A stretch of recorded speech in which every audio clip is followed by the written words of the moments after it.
Hi everyone, welcome to Magnet Brains Hindi Medium. This is Palak Rakhiani, your English educator. Dear class 9th Bihar board students, as you all can see, इस video से हम शुरुआत करने वाले हैं हमारे English grammar की series यानी व्याकरण जो है इंग्लिश का उसे हम शुरुआत करेंगे। इस पूरे वीडियो में क्या देखने को मिलेगा, तो भाई जैसे मूवी आने वाली होती है ना, उससे पहले अपन क्या देखते हैं, ट्रेलर कि मूवी कैसी होने वाली है। So this video is just like a trailer जिसमें हम हमारे पूरी ग्रामर का सिलेबस देखेंगे, उसका ओवरव्यू देखेंगे कि पूरे सेशन में हमको कंप्लीट क्या करना है, कौन से टॉपिक्स आने वाले हैं, क्या क्या इंपॉर्टेंट है। तो वीडियो के बिल्कुल एंड तक बने रहिएगा और मुझे कमेंट सेक्शन में जरूर बताना कि आप लोग कितने एक्साइटेड हैं ग्रामर क्लासेस के लिए। तो चलिए शुरुआत करते हैं। अब grammar as you all know यार, होता है ना किसी भी लैंग्वेज का एक जो हम कहते हैं पिलर, उसे कहते हैं ग्रामर, व्याकरण। हिंदी में व्याकरण कहते हैं, इंग्लिश में ग्रामर। एंड इंग्लिश तो हमारी लैंग्वेज खुद की नहीं है, विदेश से आई है, अंग्रेज छोड़ के गए हैं ये भाषा।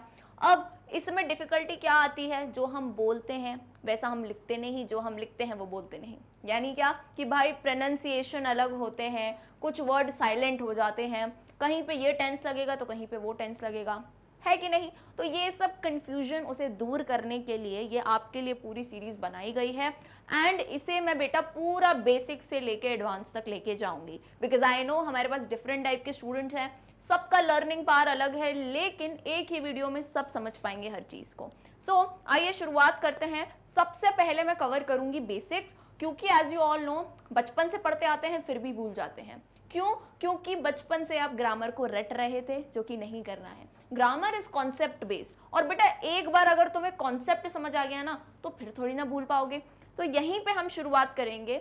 Number 1 thing that is parts of speech. बचपन में याद है पार्ट्स ऑफ स्पीच पढ़ते थे कि पार्ट्स ऑफ स्पीच आते हैं, कितने होते हैं हमारे, 8 पार्ट्स ऑफ स्पीच होते हैं। तो इनके नाम आपको यहाँ पे दिए गए हैं, noun, pronoun, verb, adverb, conjunction, preposition. 2 नाम और हैं इसमें, एक है इंटरजेक्शन और लास्ट आता है हमारा बहुत ही सुंदर सा, कौन है भाई, एडजेक्टिव।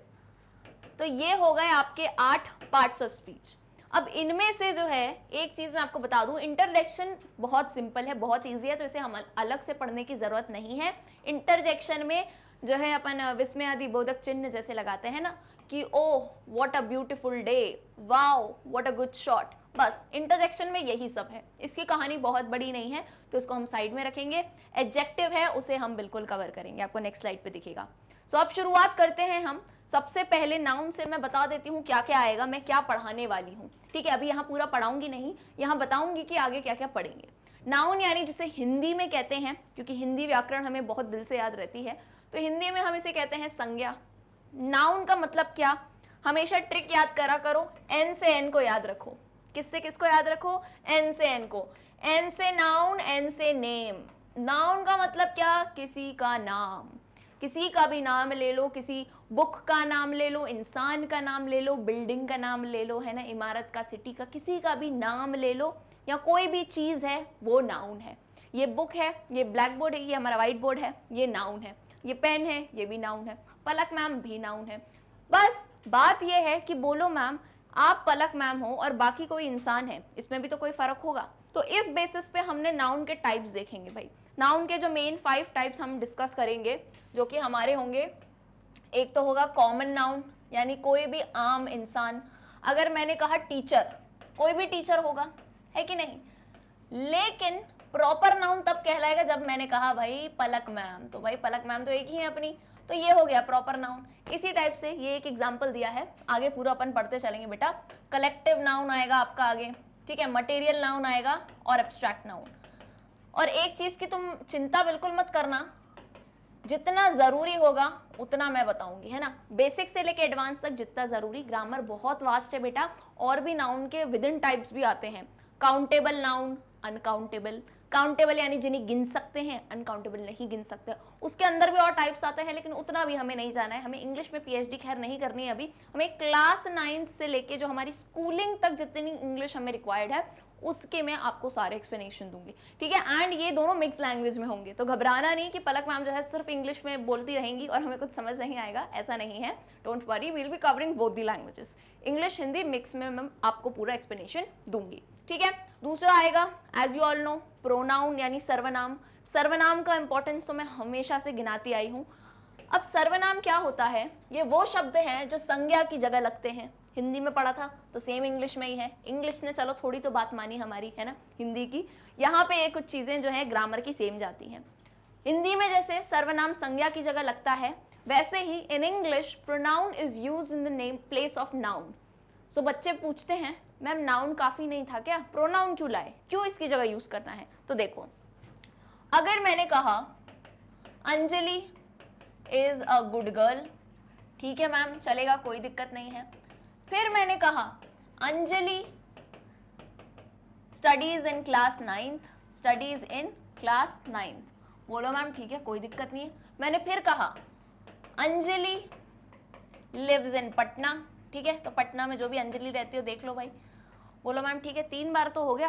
अब फिर से अंजलि मत बोलना मैम, इरिटेट हो जाएंगे। Anjali is a good girl, Anjali studies in class 9, Anjali lives in Patna, Anjali loves dancing. भाई इतनी बार अंजलि थोड़ी ना बोलेंगे, कितनी बार नाम लेंगे? ये तो छोटा नाम है। मान लो भाई कोई साउथ इंडियन नाम हो गया, कोई बड़ा नाम हो गया, तो कैसे बोलोगे, है ना, सुब्रमण्यम अय्यर करके, इतने लंबा नाम, तो कितनी बार बोलोगे भाई नाम? ऐसा तो नहीं हो सकता। तो इसलिए प्रोनाउन ने कहा don't worry, I am here, मैं जो है आपकी तकलीफ दूर करता हूँ। आपने एक बार नाम ले लिया ना अंजलि, ठीक है, कोई बात नहीं। उसके बाद अब ये अंजलि क्या है भाई, एक लड़की है, तो आप यूज करो प्रोनाउन शी, आपकी दुविधा खत्म। Anjali is a good girl, she studies in class 9th and she lives in Patna। अब ठीक है कि नहीं? तो ऐसे ही he, she, it, they, himself, myself, ये सब प्रोनाउंस के बारे में हम पढ़ेंगे, उसमें भी टाइप्स आएंगे, ठीक है? ये समझ गए? पार्ट्स ऑफ स्पीच है। कभी भी ये मत समझना कि मैम पढ़ा रही हैं, इस वीडियो को आगे बढ़ा लें, ये तो पढ़ा था। बेटा इंग्लिश ग्रामर जितनी पढ़ो उतनी कम है, इन चीज़ों को रिकॉल करते जाओ, क्योंकि आज बताऊंगी मैं, तुम कल भूल जाओगे, तो इसलिए इसको बार बार सुना करो, बार बार सुना करो, ठीक है? थर्ड आ गया वर्ब। वर्ब क्या है? क्रिया। क्रिया यानी कोई भी एक्शन करना। अच्छा भाई, एक्शन से बच्चों को एक्शन मूवी याद आती है, डिशुम डिशुम करना, नहीं भाई, सोना भी एक क्रिया है। If you are sleeping that is also a verb, if you are standing that is also a verb, I am teaching, you are studying, तो ये सब क्या है? ये सब क्रिया है। तो क्रिया यानी वर्ब्स में भी हम पढ़ेंगे ट्रांजिटिव एंड इंट्रांजिटिव वर्ब्स के बारे में। ओके, देन नेक्स्ट आता है वर्ब के बाद एडवर्ब। एडवर्ब को हम कहते हैं हिंदी में क्रिया विशेषण। अब उससे पहले तुम्हें समझना पड़ेगा कि बेटा विशेषण क्या होता है। विशेषण is basically adjective in English. अब एडजेक्टिव क्या होता है? विशेषण, वर्ड से कुछ समझ आ रहा है हिंदी में? विशेषण का मतलब क्या? ऐसा शब्द जो किसी की क्या बताए बेटा? विशेषता। ऐसा शब्द जो किसी की विशेषता बताए, यानी खासियत बताए। फॉर एग्जाम्पल, मैंने कहा कि Rohan is a smart student, ठीक है, ऐसा मैंने कह दिया, Rohan is a smart student. अब यहाँ पे तुम्हें ये तो पता है कि वो एक स्टूडेंट है, ठीक है, लेकिन कैसा स्टूडेंट है? डम्ब स्टूडेंट है, अगली स्टूडेंट है, गुड स्टूडेंट है? मैंने क्या बताया? Smart student. तो ये हो गई इसकी खासियत, ये हो गई विशेषता। तो ये तो हो गया एडजेक्टिव। अब एडवर्ब और एडजेक्टिव में क्या फर्क है बेटा? एडवर्ब में एक वर्ड देख रहे हो, वर्ब। एडवर्ब में वर्ब आया है ना, यानी क्रिया से इसका कोई नाता है, बिल्कुल सही समझ रहे हो। एडवर्ब जो है वो क्रिया की विशेषता बताता है, बोलता है मैं किसी इंसान की नहीं बताऊंगा। जैसे एडजेक्टिव जो है नाउन की विशेषता बताता है, एडवर्ब कहता है भाई मैं तो सिर्फ वर्ब की विशेषता बताऊंगा। सो फॉर एग्जाम्पल, यहां मैंने क्या कहा? Rohan is a smart student. Student क्या है बेटा? एक नाउन है। अब यहां दूसरी लाइन को गौर से देखना, Rohan is, same he sentence को देखना, रोहन इज वॉकिंग। रोहन क्या कर रहा है? चल रहा है। वॉकिंग क्या हुआ? वर्ब, क्रिया है ना, काम है ना, चलना। सो रोहन इज वॉकिंग। कैसे चल रहा है? फास्ट चल रहा है। ये हो गया तुम्हारा एडवर्ब। कैसे चल रहा है? कैसे भी चल सकता है, स्लो, फास्ट। मैंने क्या बताया? फास्ट चल रहा है, यानी ये एक वर्ब की खूबी बता रहा है। So what is adverb? Which tells you about a verb, verb की खूबी बताता है। एंड एडजेक्टिव कौन है? ये भी विशेषता बताता है, लेकिन किसकी? नाउन की, संज्ञा की। ये डिफरेंस अपने दिमाग में बिल्कुल फिट कर लो, क्योंकि जब क्लासेस स्टार्ट करेंगे ना तो उसके बाद बेसिक्स नहीं आएंगे तो बहुत दिक्कत आती है कि नहीं? चलो अब आगे बढ़ते हैं फटाफट से। नेक्स्ट क्या आता है हमारा? Conjunction. This is the fifth part of speech. Conjunction को मैं ऐसे बताती हूँ, मैं हमेशा कहती हूँ ट्रिक से याद करो। पलक मैम के पढ़ाने का तरीका बच्चों को क्यों पसंद आता है भाई? क्योंकि मैं कहती हूँ ट्रिक से याद करो ना, दिमाग में ट्रिक बनाओ। मैंने अपने लिए ट्रिक बनाई, वो मैं बच्चों को बता देती हूँ। जैसे अब तुम देखो कंजंक्शन, जिसे संयोजक भी कहते हैं, तो कंजंक्शन में एक वर्ड देखो। खैर शेक्सपियर जी ने कहा है कि नाम में कुछ नहीं रखा, माफी चाहती हूँ, मैं ये कहूंगी कि नाम में ही सब कुछ रखा है। क्यों भाई? क्योंकि अगर इतना बड़ा नाम दिया है, कुछ तो सोचा होगा टॉपिक की हेडिंग देने वाले ने। अब कंजंक्शन है तो कंजंक्शन में भी राज छुपा है। इस वर्ड को देखो, जंक्शन, ट्रेन में कभी गए हो, स्टेशन पे देखा है, Bhopal junction, Patna junction, Delhi junction. तो जंक्शन का मतलब क्या? जोड़ने वाला। जंक्शन का मतलब क्या? दो जगहों को जोड़ने वाला। तो यही तो ये वर्ड है। Conjunction are those words which join two or more sentences, दो और दो से ज्यादा सेंटेंसेस को जोड़ने वाले शब्द हैं। वही शब्द जो तुम बचपन से यूज करते आ रहे हो, Ram and Shyam are friends, Ram और श्याम दोस्त हैं। एंड क्या है यहाँ पे? हमारा कंजंक्शन, बचपन से इसको यूज करते आ रहे हो भाई। तो ऐसे ही बहुत सारे कंजंक्शंस हैं, बट, इफ, वेदर, ये सब हम पढ़ेंगे। ठीक है, नेक्स्ट आ जाओ, प्रेपोजिशन। फिर से वही लाइन बोलेंगे कि नाम में सब कुछ रखा है। प्रेपोजिशन में कौन सा वर्ड आता है बेटा मेरे? पोजीशन, यानी संबंध सूचक वाक्य किसी चीज की पोजीशन बताए। जैसे मैंने कहा कि बुक टेबल पर पड़ी है, the book is on the table. On the table, table के ऊपर। तो अब तुम जाओगे और सीधे टेबल पे देखोगे, टेबल पे बुक है। लेकिन अगर मैंने कहा the book is under the table, तो तुम क्या करोगे? टेबल के नीचे झुक के देखोगे, अंडर द टेबल, है ना। The book is beside the table, यानी टेबल के साइड में। तो प्रेपोजिशन क्या होते हैं? तुम्हें हेल्प करते हैं ये बताने में कि कौन सी चीज कहाँ पे है, ऊपर नीचे आगे पीछे दाएं बाएं। ओके, क्लियर है? चलो आ जाते हैं आगे। एडजेक्टिव, विशेषण तो मैं ऑलरेडी पीछे बता चुकी हूं, तो मुझे लगता है बेटा मेरे इसमें कोई भी डाउट नहीं आएगा आपको। आगे आते हैं टेंसेस। ये हैं हमारे हीरो, क्योंकि पार्ट्स ऑफ स्पीच खत्म होने के बाद आती है ग्रामर की असली कहानी। जब तुम पार्ट्स ऑफ स्पीच समझोगे, उसी के बाद आगे की कहानी समझ सकते हो। तब ये जो है बेसिक्स पढ़ना बहुत जरूरी है। तो मैं सबको सजेस्ट करूंगी कि आप बेटा सारे लेक्चर्स को अटेंड करें, 2-3 बार, जितनी बार वीडियो को देखना है देखो, लेकिन अपने कॉन्सेप्ट्स को बिल्कुल क्लियर करो। ठीक है, अब टेंसेस क्या होते हैं? काल। कौन से काल? भूतकाल, भविष्यकाल और वर्तमान काल। सो टेंसेस जैसे पास्ट, प्रेजेंट एंड फ्यूचर, पूरा खेल इसी पे है।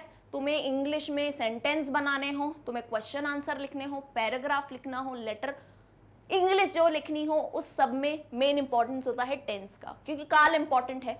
तुम कब की बात कर रहे हो? बीते हुए, कल की, आने वाले या आज की, ये जरूरी है। अब इसमें भी कहानी यहाँ खत्म नहीं होती है, इसका भी बनता है बड़ा चार्ट। टेंसेज में पास्ट, प्रेजेंट और फ्यूचर तो आता ही है, ये बचपन तक पढ़ा था।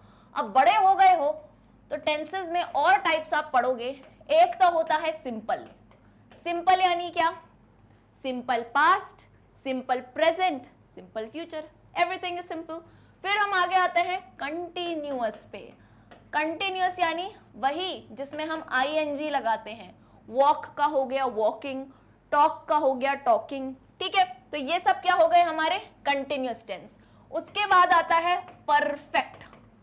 परफेक्ट का मतलब कुछ भी नहीं है, सबसे आसान ट्रिक मैं बताती हूँ। परफेक्ट वो होते हैं जिनमें हैव, हैज या हैड लगता है, खत्म कहानी। परफेक्ट कौन सा सेंटेंस परफेक्ट है? जिसमें हैव, हैज और हैड लगता है। ठीक है, ये अभी याद करते चलोगे, जब पूरा वीडियो देखोगे ना एक एक टॉपिक पे, तो तुमको और चीजें और राज खुलते जाएंगे। ठीक है, तो ये बेस लेके चलो। ठीक है, चलो लास्ट क्या आएगा बेटा? परफेक्ट में भी कंटिन्यूअस।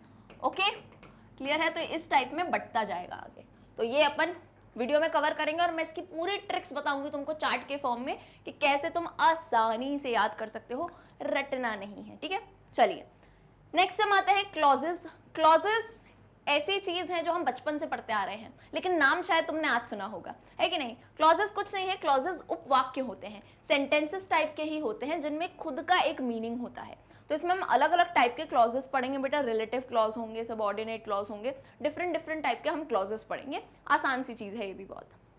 नेक्स्ट आ जाओ डिटरमाइनर्स पे। अब डिटरमाइनर्स क्या होते हैं? डिटरमाइन का मतलब क्या होता है बेटा? किसी चीज को निर्धार करना या निर्धारक जिसे हम कहते हैं, डिटरमाइन करना। तो इसमें भी आपको आते हैं 4 टाइप्स, आपको यहाँ पे भी देखने को मिलेंगे। एक आ गया बचपन से जो पढ़ते हो आर्टिकल, कौन सा आर्टिकल, ए, एन और द, एक ये आ गया। नेक्स्ट आ गए आपके डिमॉन्स्ट्रेटिव्स पढ़ेंगे इनमें अपन। नाम में घबराना नहीं, पलक मैम साथ में है, चिंता नहीं करना कि मैम ये क्या आ गया, ये तो बहुत खतरनाक नाम है। कुछ नहीं है बेटा, बचपन से पढ़ रहे हो, सिर्फ नामकरण आज हुआ है। होता नहीं है, कोई चीज हम पढ़ते आ रहे हैं लेकिन आज तुमने बस क्लासिफाई कर दिया है, उनको इन हेडिंग के अंदर डाल दिया है। आर्टिकल्स, डेमोन्स्ट्रेटिव्स, पजेसिव, क्वांटिफायर, ये आएगी हमारे डिटरमाइनर्स के अंदर। फिर से कहा घबराना नहीं, मैं सब पढ़ाऊंगी एक एक करके। क्लियर है बिल्कुल? All good. चलो आगे आते हैं। नेक्स्ट हम क्या पढ़ेंगे? नेक्स्ट हम पढ़ेंगे बेटा मॉडल्स के बारे में। Models are super important. मैं मानती हूं कि यार आप एक सेंटेंस बनाने में मॉडल्स का बहुत बड़ा इंपॉर्टेंस होता है। एंड एक अच्छी इंग्लिश के लिए अगर आपको मॉडल्स आते हैं so you have everything. Models are nothing, सहायक क्रिया इन्हें कहते हैं। क्रिया ही होते हैं लेकिन सहायक। जैसे एक मूवी नहीं होती है, मूवी में जो है एक तो मेन हीरो होता है और एक हीरो का भाई जिसका भी मेन रोल होता है, बहुत ही ज्यादा हेल्पिंग कैरेक्टर होता है जिसे हेल्पिंग एक्टर। तो वैसे ही ये मॉडल भी एक क्रिया है, एक वर्ब है, लेकिन हेल्पिंग वर्ब है। तो जैसे आपके कुछ वर्ड्स होते हैं could, can, may, might, may I help you, I might go to Delhi tomorrow. तो ये सब क्या आते हैं? ये सब होते हैं हमारे मॉडल्स। एंड अगेन इनमें भी बच्चों को बहुत कंफ्यूजन होता है, कुड, वुड, मस्ट, माइट कहाँ यूज कर रहे हैं, क्या इसकी प्रोबेबिलिटी है, वो सब हम देखेंगे। अच्छा, अब नेक्स्ट आता है सबसे बढ़िया सी चीज जिसे हम कहते हैं नरेशन यानी कथन। अब कथन में कोई कहानी नहीं है, नरेशन बेसिकली हम स्पीच को कहते हैं, हमारी जो हम बोलते हैं। तो एक तो टाइप होता है, अभी ये नाम लिखूंगी तो शायद याद आ जाए, नरेशंस में एक तो होता है डायरेक्ट स्पीच और एक होता है इनडायरेक्ट स्पीच। याद आया कि नहीं? तो ये नरेशन क्यों यूज किए जाते हैं मैं तुम्हें बताती हूँ। देखो, हम इंग्लिश में बुक पढ़ते हैं, है ना, तो बुक में कहानियां होती हैं, लोगों की बताई हुई नॉवेल्स होती हैं, किसी की तो आत्मकथा होती है कि नहीं। अब एक तो होती है डायरेक्ट स्पीच, जहां पे मान लो कोई राइटर है, जैसे आप मान लो अब्दुल कलाम जी हैं, है ना, उनकी मैंने आत्मकथा पढ़ी। अब वो आत्मकथा, उसमें उन्होंने खुद के कहे हुए शब्द बोले हैं, तो वो मैं किस में डाल दूंगी? डायरेक्ट स्पीच में, जो कि आएगी आपकी इन्वर्टेड कॉमा में। ये देखते हो कॉमा में, जैसे आई एम APJ अब्दुल कलाम, ठीक है। इसका मतलब क्या हुआ? इन इन्वर्टेड कॉमास पे बिल्कुल गौर रखना, नजर रखना, और इनको शुरू और खत्म कैसे करते हैं? ऐसे शुरू ऐसे खत्म। कुछ बच्चे क्या करेंगे, कॉपी में देखोगे यूं बना रहता है, ऐसे मत करना भाई। इंग्लिश में, इंग्लिश थोड़ी ढंग से लिखना स्टार्ट करो, यहाँ पे शुरू होते हैं, यहाँ खत्म होते हैं, है कि नहीं। सो इसका मतलब क्या हुआ? ये अब्दुल कलाम जी के खुद के मुख से कहे हुए शब्द हैं, ठीक है। आई एम APJ अब्दुल कलाम, ये हो गई डायरेक्ट स्पीच।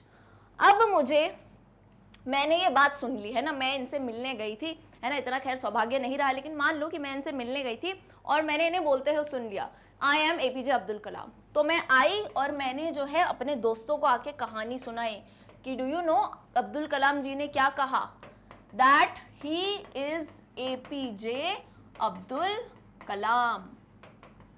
फर्क देखो, क्या किया मैंने? यहाँ पे इन्वर्टेड कॉमा हटा दिए, मैंने उनकी तरफ से बताया है कि ही इज, वो कौन है? APJ अब्दुल कलाम।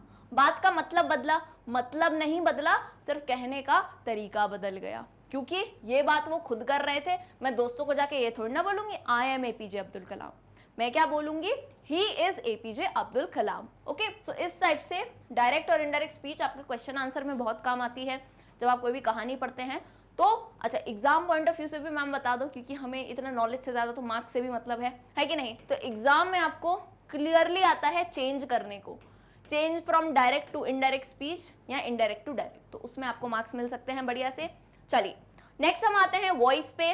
वॉइस का मतलब ये नहीं है कि कोई सिंगिंग कंपटीशन चल रहा है आपका। Voice is basically again 2 types, active और पैसिव वॉइस। और मुझे जहां तक ये लगता है कि बच्चे डायरेक्ट, इनडायरेक्ट और एक्टिव और पैसिव में बहुत कंफ्यूज होते हैं। कंफ्यूज होने की तो बात ही नहीं है मुझे लगता है। इसमें कंफ्यूजन कैसे आएगा? देखो बेटा, तभी मैंने दोनों को ऊपर नीचे लिखा है आसपास में, ठीक है। डायरेक्ट इनडायरेक्ट नरेशन का पार्ट है बेटा, किसी कथन का पार्ट है।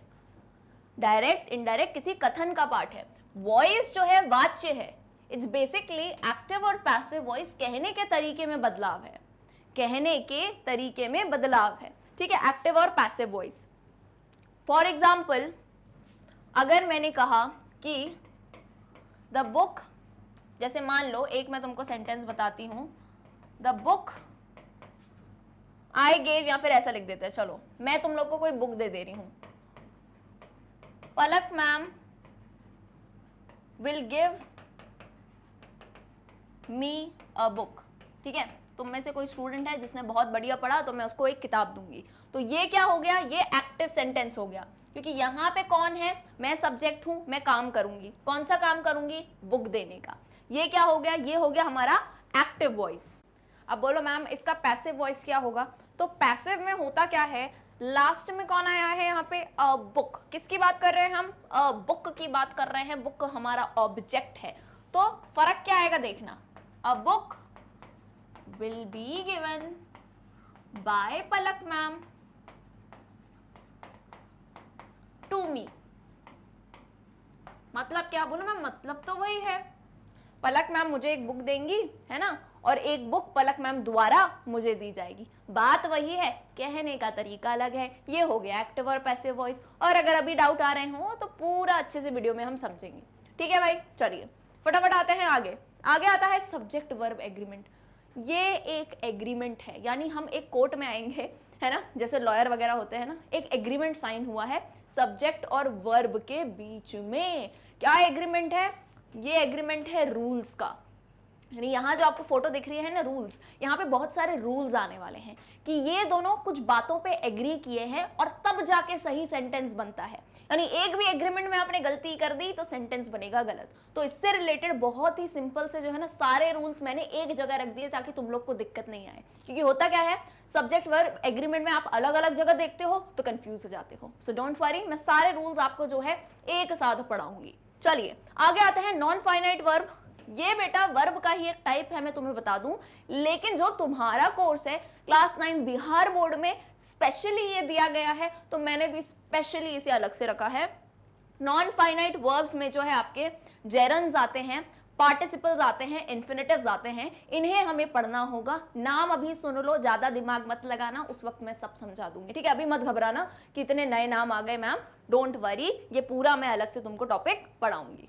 आगे आते हैं कोहेसिव डिवाइसेस से। कोहेसिव डिवाइसेस आर बेसिकली संसक्त उपकरण। अब ये क्या होते हैं, मैं तुम्हें छोटा सा आइडिया देती हूं कोहेसिव वर्ड से। कोहेसिव का मतलब होता है, तुमने अगर साइंस में पढ़ा हो बेटा कोहेजन, है ना, केमिस्ट्री वगैरह में पढ़ते हो कोहेजन, यानी क्या होता है, चिपकना, ठीक है, चिपकना। तो ये कुछ वो शब्द हैं जो चिपकते हैं, यानी संसक्त उपकरण करते हैं कोहेसिव डिवाइसेस, जो सेंटेंसेस को ज्वाइन करने में मदद करते हैं। जैसे फॉर एग्जाम्पल, ये वर्ड सुना है तुमने, firstly, whenever, okay, apart from, ये सब जो वर्ड्स है ये कोहेसिव डिवाइसेस के अंडर आते हैं, जिनसे हम सेंटेंसेस की शुरुआत कर सकते हैं यूजुअली, है ना। तो ये अभी मैंने आपको बहुत ही बेसिक आइडिया दिया है, लेकिन आगे चल के पूरा आपको समझ आ जाएगा कोहेसिव डिवाइस की कहानी। फिर नेक्स्ट हमारा सबसे फेवरेट, जो मुझे बहुत पसंद है पर्सनली, मुहावरे और वाक्यांश, या जिन्हें इंग्लिश में हम कहते हैं इडियम्स एंड फ्रेजेस। क्योंकि आपके एग्जाम में एमसीक्यू के तौर पे डायरेक्ट पूछ लिया जाता है कि इस मुहावरे का अर्थ है क्या, बताइए भाई, 9 2 11 हो जाना, ये क्या है, एक मुहावरा है, 9 2 11।